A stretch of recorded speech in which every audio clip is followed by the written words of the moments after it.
नमस्कार विद्यार्थियों, मैं गिरिराज मीणा आपके अपने YouTube चैनल मैथ मस्ती विद जीएम पर आप सभी का हार्दिक अभिनंदन करता हूं, स्वागत करता हूं। और आज के इस वीडियो में हम सीखने वाले हैं, पढ़ने वाले हैं जो आपका अध्याय 1.3 है, उसके क्वेश्चन नंबर 3 को हम पढ़ने वाले हैं। इसके 3 पार्टीशन आपको यहाँ पे दिए गए हैं। क्वेश्चन क्या कहता है सुनिएगा कि सिद्ध कीजिए कि निम्न संख्याएं अपरिमेय संख्याएं हैं। तो अपने को इन सभी को अपरिमेय संख्या सिद्ध करना है और उसमें पहली स्थिति है 1/√2 है, इसको हम अपरिमेय संख्या सिद्ध करने वाले हैं। ठीक है जी। अब किस प्रकार से इसको एक अपरिमेय संख्या हम सिद्ध करेंगे? यहां पे जो 1/√2 है ना, इसको हम पहले जो सिद्ध कर चुके, √2 है, √3 है, √5 है, इन सभी को हम अपरिमेय संख्या सिद्ध कर चुके हैं। बिल्कुल उसी की तर्ज पे, उसी की तरह से इनको हम अपरिमेय संख्या सिद्ध करने वाले। किस प्रकार से करेंगे एक बार ध्यान से देखिएगा, वीडियो को अंत तक जरूर देखिएगा, आपको ये तीनों पार्टीशन बिल्कुल अच्छे से समझ में आने वाले हैं। यहां पे सबसे पहले बेटा अपने को अपरिमेय संख्या सिद्ध करनी है, तो सबसे पहले इसको क्या मानने की आवश्यकता है? कि परिमेय संख्या इसको मानने की आवश्यकता है। तो हम यहां पे मान के चलेंगे, हमने माना 1/√2 एक कौन सी संख्या है जी? परिमेय संख्या, एक परिमेय संख्या है। और एक परिमेय संख्या होती है, उसको हम एक भिन्न के रूप में लिख सकते हैं। तो इसके लिए हमने लिखा कि तब इसे P व Q के रूप में कैसे लिखा जा सकता है? निम्न प्रकार लिखा जा सकता है, निम्न प्रकार लिखा जा सकता है। और निम्न प्रकार किस तरीके से लिखा जा सकता है? ध्यान से देखिएगा बेटा कि एक परिमेय संख्या, आपको पता है कि एक परिमेय संख्या को हम भिन्न के रूप में व्यक्त कर सकते हैं। और भिन्न के रूप में व्यक्त करेंगे तो इसको हम लिख देंगे P/Q, और यहाँ पे Q के लिए कह देंगे कि Q किसके बराबर नहीं हो? Q ये 0 के बराबर नहीं होना चाहिए। ऐसी स्थिति में हम 1/√2 को P/Q के रूप में व्यक्त कर देंगे। और P व Q के लिए हम यहाँ कह देंगे कि जहां P व Q है, ये कौन से पूर्णांक है? सह अभाज्य पूर्णांक है, सह अभाज्य पूर्णांक है। ठीक है जी। और सह अभाज्य पूर्णांक है ना, तो इसके लिए हम कह सकते हैं कि अर्थात P व Q का किसके अतिरिक्त?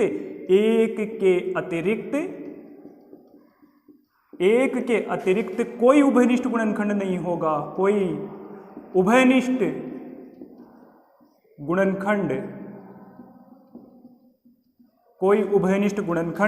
नहीं होगा, है ना। ये जो सह अभाज्य पूर्णांक है ना, इसका तात्पर्य ये होता है कि कोई भी दो संख्या यदि सह अभाज्य पूर्णांक है, सह अभाज्य संख्याएं हैं, तो उनका एक के अतिरिक्त कोई उभयनिष्ठ गुणनखंड नहीं होता, अर्थात वो किसी समान पद से नहीं कटती है। और आगे अब इसमें क्या करने वाले हैं बेटा, यहां से जो ये √2 है ना, इसका आप एक तरफ पक्षांतरित कर लीजिए, और दूसरी साइड में जो ये Q है, इसका आप इधर पक्षांतरित कर लीजिए। अब कहने का तात्पर्य यह है कि एक तरफ √2 की संख्या के साथ में अपने इनमें से कोई भी एक पूर्णांक ले लीजिए, P व Q, जो पक्षांतरण के बेस पे कौन सा आ जाता है। तो यहां से देखिएगा, ये जो √2 है, ये बट्टे में दे रखा है, भाग में दे रखा है, पक्षांतरण करेंगे तो इधर आके गुणा में हो जाएगा बेटा। तो देखो √2 साथ में है P, और जो यहां से ये Q है, Q इधर आके यहां पे एक के साथ में गुणा हो जाएगा, यहां से बन जाएगा ये क्या? Q बराबर √2 P आपका बन गया। और ये जो संख्या आपको प्राप्त हुई, इसका हम क्या कर देंगे? यहां से वर्ग करने पर, और यहां से इसका हम वर्ग कर लेंगे बेटा।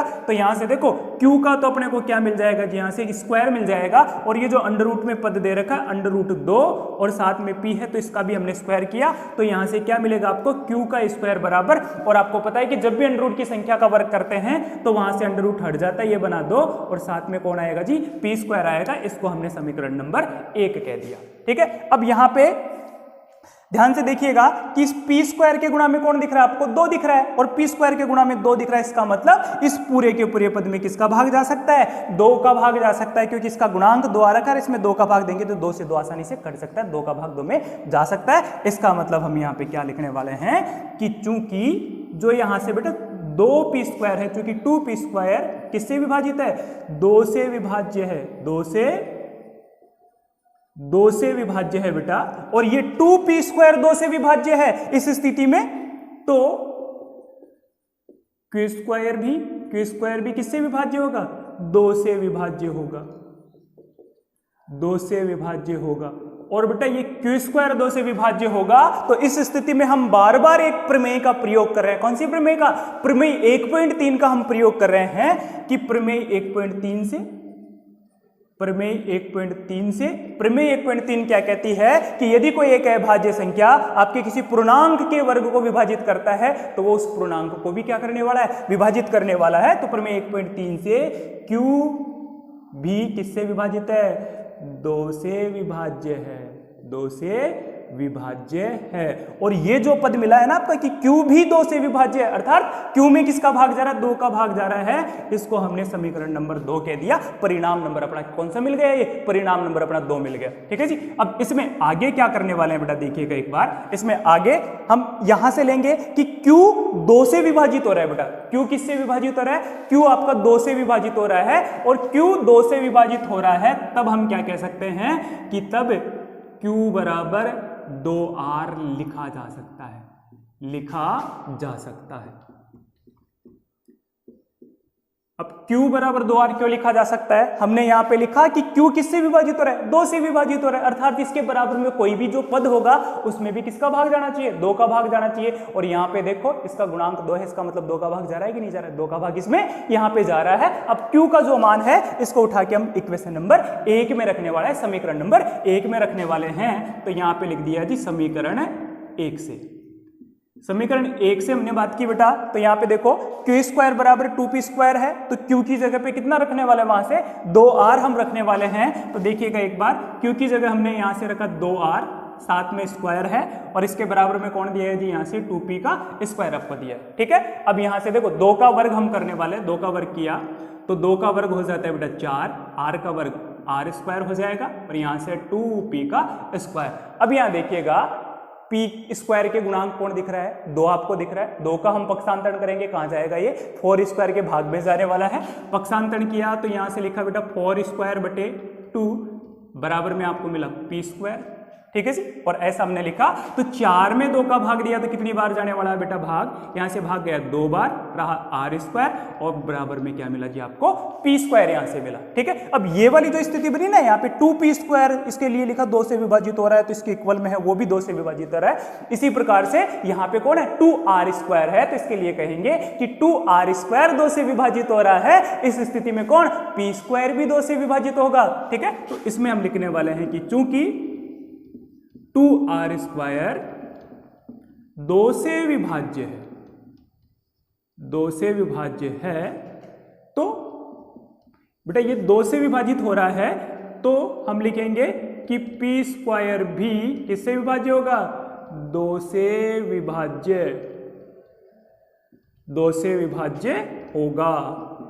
और ये 2 से विभाज्य होगा, p स्क्वायर भी 2 से विभाज्य होगा। इस स्थिति में हम कौन सी प्रमेय का प्रयोग करेंगे?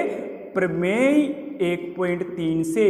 प्रमेय 1.3 से हम क्या लिखेंगे कि p भी किससे? 2 से विभाज्य है, 2 से विभाज्य है। और बेटा ये अपना जो p है ये भी 2 से विभाज्य है। इस वाले परिणाम को हम कहेंगे परिणाम नंबर 3। ठीक है जी। समीकरण नंबर 3 कहने वाले हैं। अब सुनना ध्यान से, अपने जो समीकरण नंबर ये 2 है, इसमें Q किससे विभाजित हो रहा है जी? 2 से विभाजित हो रहा है। जो अपनी समीकरण नंबर 3 है बेटा, इसमें P किससे विभाजित हो रहा है? P भी 2 से विभाजित हो रहा है। अब यहां से हमने प्राप्त किया समीकरण 2 और 3 से कि Q और जो ये P है ना, ये दोनों ही किससे विभाजित हो रहे हैं? 2 से विभाजित हो रहे हैं। परंतु पूर्व में देखो हमने क्या मान के लिखा है यहाँ पे कि जहां P व Q तो सहभाज्य पूर्णांक है, अर्थात दोनों का एक के अतिरिक्त कोई उभयनिष्ठ गुणनखंड नहीं होगा। कहने का तात्पर्य यहाँ पे ये है कि यहाँ पे किसी भी समान संख्या का भाग नहीं जाने वाला है। और यहाँ पे हमने क्या पाया समीकरण 2 और 3 से कि P में भी 2 का भाग जा रहा है, Q में भी 2 का भाग जा रहा है। हाँ या ना? इस P में भी 2 का भाग गया, इस वाले Q में भी 2 का भाग गया, परंतु पर हमने मान रखा है कि इनमें तो किसी समान संख्या का भाग जाएगा नहीं। इसका मतलब यहाँ पे स्थितियां कैसी हो गई? विरोधाभास वाली हो गई। और ये विरोधाभास की स्थिति कहां से मिली अपने को? कि हमने इसको मान दिया है ना 1/√2 एक परिमेय संख्या, ये मान लिया, वही क्या हो गया? गलत हो गया। और वो गलत है, इसका मतलब अपनी जो 1/√2 है ये कौन सी संख्या है जी? एक अपरिमेय संख्या। तो यहाँ पे हम लिखेंगे कि चूंकि समीकरण 2 व समीकरण 3 से क्या प्राप्त हुए? परिणाम परिणाम प्राप्त हुए कि P व Q दोनों ही किससे विभाज्य है? 2 से विभाज्य है। दोनों ही 2 से विभाज्य है, परंतु हमने पूर्व में मान रखा है, परंतु हमने माना है कि P व Q कौन से पूर्णांक है बेटा? सहभाज्य पूर्णांक है। P व Q तो अभाज्य, ठीक है ना, अभाज्य पूर्णांक है। और अपने P व Q तो अभाज्य पूर्णांक है, तो ये क्या हो गया? तो या हम लिख सकते हैं यहां पे जो कि विरोधाभास है, जो कि विरोधाभास है बेटा, विरोधाभास है। कैसे? ध्यान से सुनिएगा। हमने यहां पे लिखा कि समीकरण 2 व 3 से परिणाम प्राप्त हुए कि P व Q दोनों ही 2 से विभाज्य है, परंतु पूर्व में हमने माना है कि P व Q तो कौन सी संख्या है? सहअभाज्य पूर्णांक है, अर्थात इनका कोई भी उभयनिष्ठ गुणनखंड नहीं होगा। और कोई भी उभयनिष्ठ गुणनखंड नहीं होगा तो जो ये समीकरण 2 और 3 में परिणाम प्राप्त हुए हैं वो और जो हमने माना है उनके मध्य कैसी स्थिति उत्पन्न हो गई? विरोधाभास वाली स्थिति उत्पन्न हो गई। और इनके मध्य बेटा विरोधाभास वाली स्थिति उत्पन्न हो गई तो आगे हम क्या लिखने वाले हैं कि अतः पूर्व की हमारी कल्पना,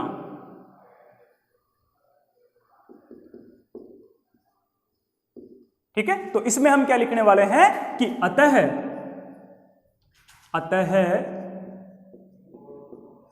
अतः हमारी कल्पना, कौन सी कल्पना? 1/√2 एक कौन सी संख्या है? परिमेय संख्या है। परिमेय संख्या है, वह क्या हो जाएगी बेटा? वह गलत है, गलत है। इसलिए 1/√2 एक कौन सी संख्या हो जाएगी?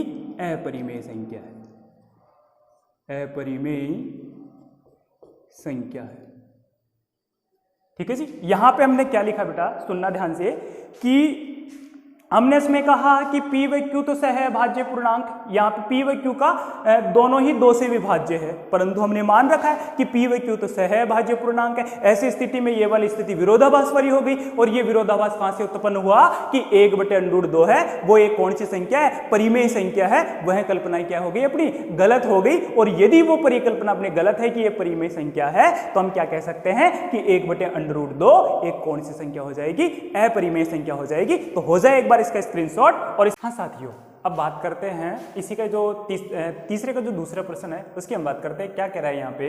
ये जो 7√5 है इसको भी एक अपरिमेय संख्या सिद्ध करना है। तो इसको हम जो √2, √3, √5 वाला जो पार्टीशन था उसकी तरह नहीं करना, उससे बिल्कुल छोटा सा पार्ट है, उसकी तरह से हम इसको हल करने वाले हैं। तो किस प्रकार से हल होगा देखिएगा एक बार ध्यान से। यहां पे सबसे पहले इसको भी अपरिमेय संख्या सिद्ध करना है, तो सबसे पहले इसको भी क्या मानना है अपने को? एक परिमेय संख्या मानना है। और परिमेय संख्या मान के निम्न प्रकार से हल करने वाले हैं। तो सबसे पहले हमने लिख दिया जी कि माना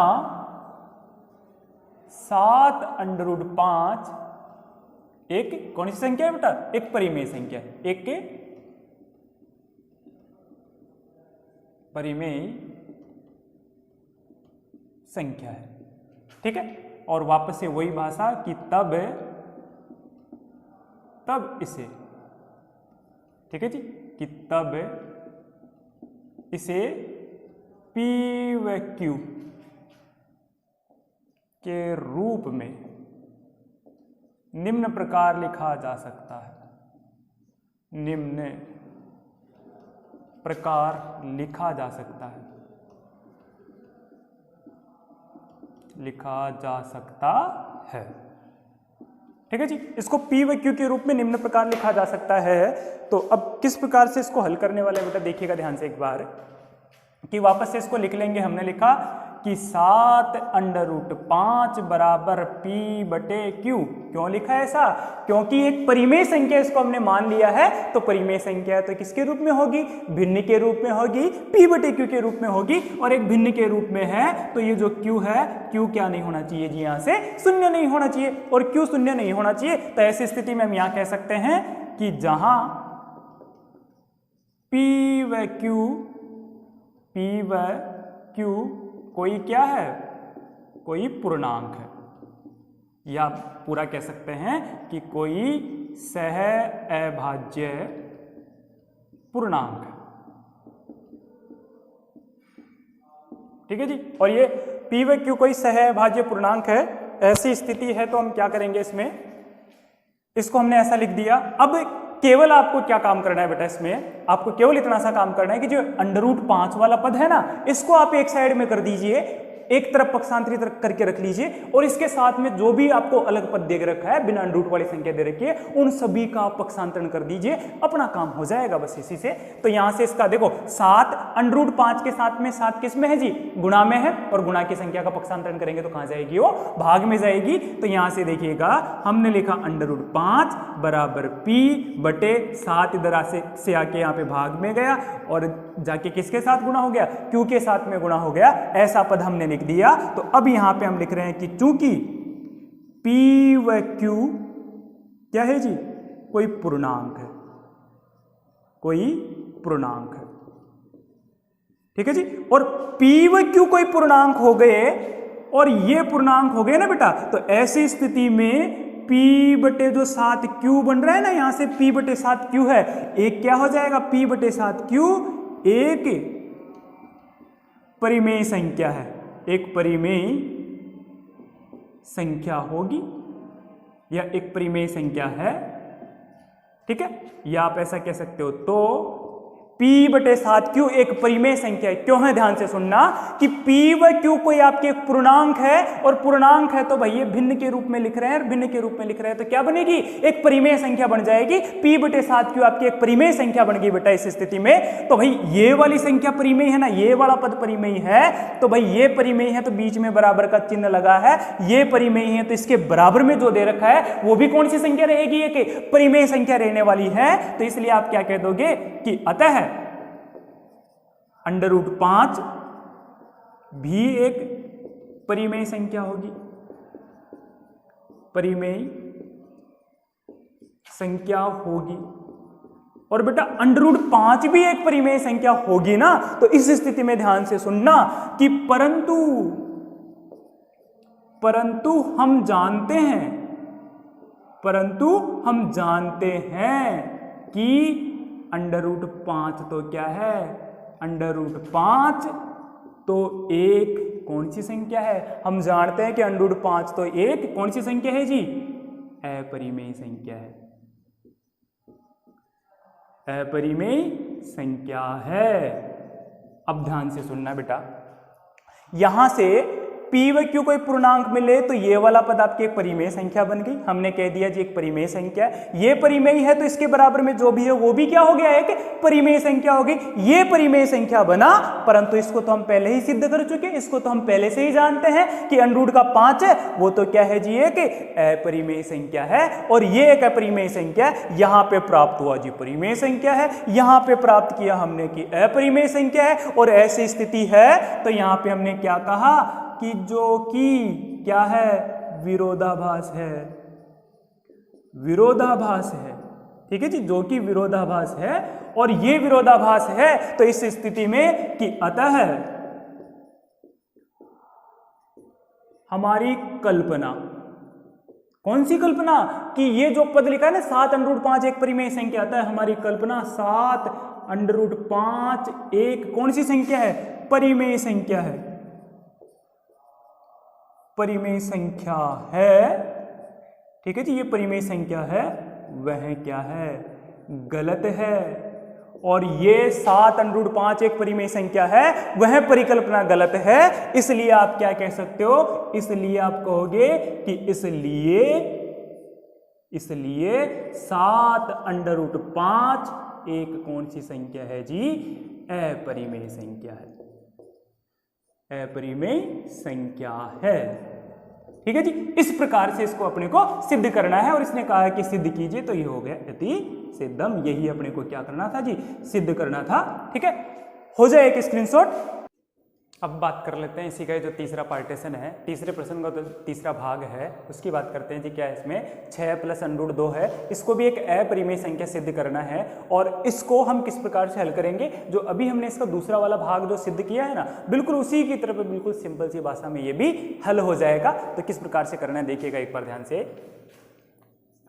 अब बार बार हम अपरिमेय संख्या इसको सिद्ध कर रहे हैं, तो अब आप लोग भाषा बोलते जाओगे मेरे साथ साथ कि मुझे क्या क्या लिखना है। बिल्कुल अच्छे तरीके से हम लेने वाले हैं। सबसे पहले हम लिखेंगे भाई अपरिमेय संख्या इसको सिद्ध करना है, तो सबसे पहले क्या मानेंगे, इसको एक परिमेय संख्या हम मानने वाले हैं। तो यहां से हमने लिखा कि माना 6 प्लस √2 एक कौन सी संख्या है बेटा, एक परिमेय संख्या है,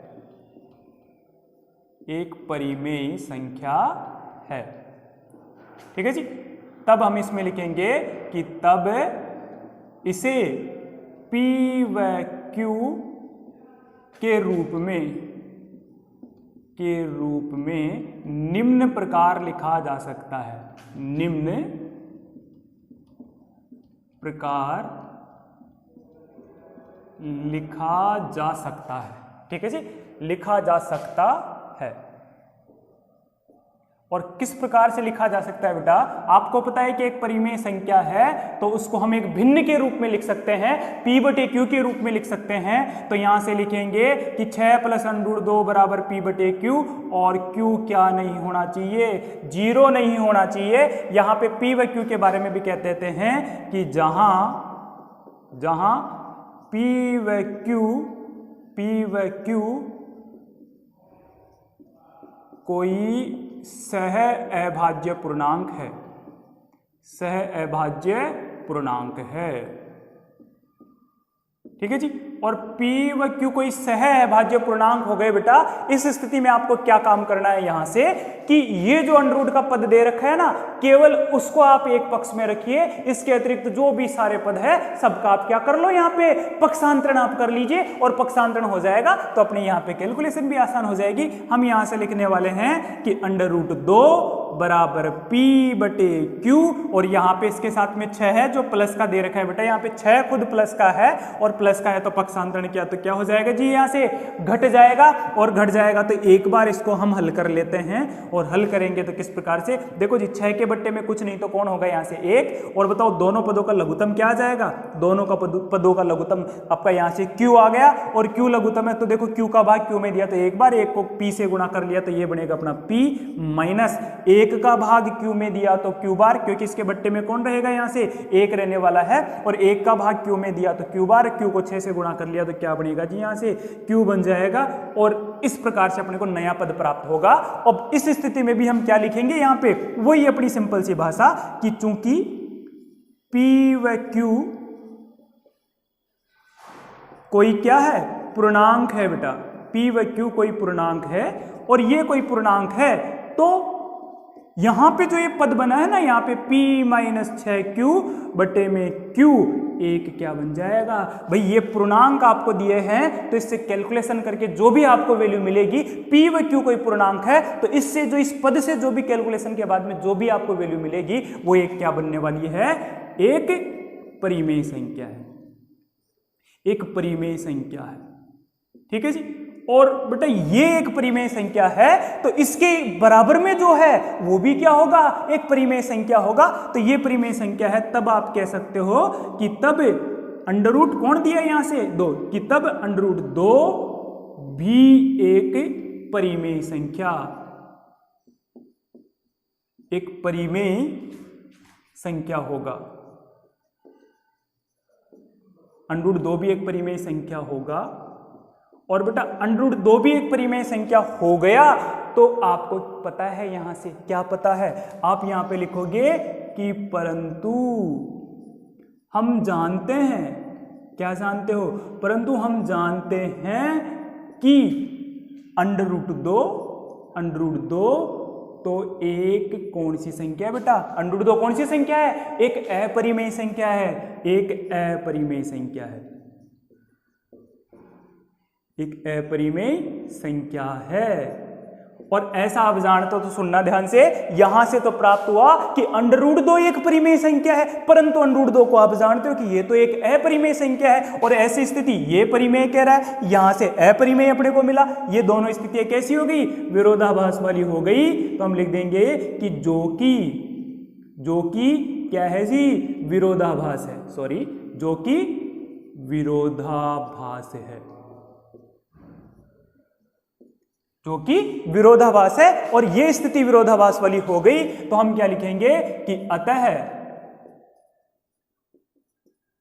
हमारी कल्पना, कौन सी कल्पना? अतः हमारी कल्पना ये 6 + √2, 6 + √2 एक कौन सी संख्या? परिमेय संख्या है, एक परिमेय संख्या है। वह क्या हो गई बेटा? वह गलत है। और 6 + √2 एक परिमेय संख्या है, वह परिकल्पना गलत हो गई। तो आप बताओ जी 6 + √2 एक कौन सी संख्या हो गया?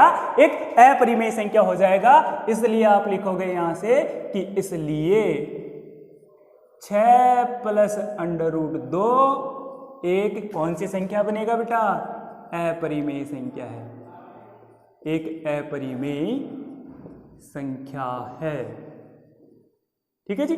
और ये हो गया सिद्ध। हम लिख देंगे इति सिद्धम। यही पार्ट अपने को सिद्ध करना था जी। तो हो जाए एक बार स्क्रीनशॉट। आई होप कि आपको ये क्वेश्चन बहुत ही अच्छे से समझ में आया होगा। वीडियो पसंद आए तो वीडियो को लाइक कीजिएगा, शेयर कीजिएगा, और चैनल पे नया हो तो चैनल को सब्सक्राइब कीजिएगा। मिलते हैं अगले अध्याय में, बिल्कुल सिलेबस के अनुरूप हम बात करने वाले हैं। तब तक के लिए बाय।